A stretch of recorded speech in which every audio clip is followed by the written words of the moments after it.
बिहार में शिक्षा व्यवस्था को लेकर बार बार सरकार शिक्षा क्रांति की बात करती है, लेकिन जमीनी सच्चाई इससे कोसों दूर है। हाल ही में ऐसे हजारों अभ्यर्थियों को शिक्षक नियुक्त कर दिया गया, जिन्होंने 25-30 साल पहले शिक्षक का प्रशिक्षण लिया था और तब से उनका शिक्षा से कोई सीधा नाता नहीं था। बिहार में बीपीएससी जैसे कठिन परीक्षा को पार कर उच्च योग्यता प्राप्त युवा जब शिक्षक बनने का सपना देखते हैं, तो वहीं दूसरी ओर सरकार उन लोगों को प्राथमिकता दे रही है जो न तो अपडेट है, न ही वर्तमान शैक्षिक जरूरतों के अनुकूल है। ये नियुक्तियां पिछले सरकार के कार्यकाल के दौरान हुई थी और तब भी मुख्यमंत्री यही थे, नीतीश कुमार। और ऐसा माना जाता है कि यह एक चुनावी रणनीति का हिस्सा थी। बिना किसी परीक्षा के सिर्फ डिग्री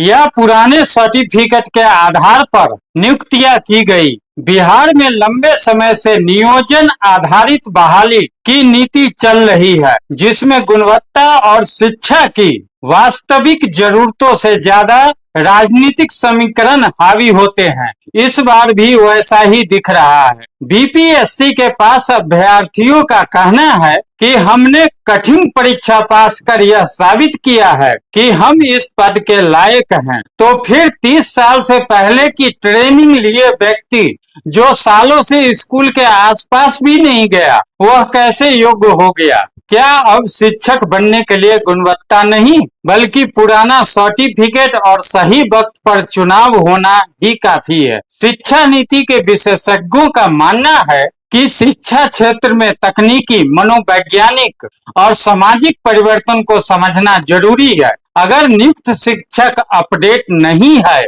तो बच्चों के भविष्य से खिलवाड़ हो रहा है। सरकार अभी तक इन सवालों पर कोई स्पष्ट जवाब नहीं दे पाई है। बहाली प्रक्रिया को न्याय उचित ठहराने की कोशिश जारी है, लेकिन नियुक्त हुए शिक्षक न तो टीईटी परीक्षा में शामिल हुए, न ही आधुनिक शिक्षण पद्धति से परिचित हैं। बिहार की शिक्षा नीति पर अब गंभीर पुनर्विचार करने की जरूरत है। महज चुनावी लाभ के लिए की गई ऐसी नियुक्तियां आने वाले समय में प्रदेश की शिक्षा को और पीछे धकेल सकती है। अगर यही है नया भारत, तो यह सिर्फ नई राजनीति है, नई शिक्षा नीति नहीं। बाकी लोकतंत्र में जनता मालिक होता है, सिर्फ चुनाव तक जनता जो चाहे फैसला करे।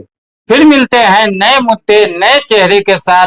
तब तक बने रहें जन जागरण प्रेस के साथ। धन्यवाद।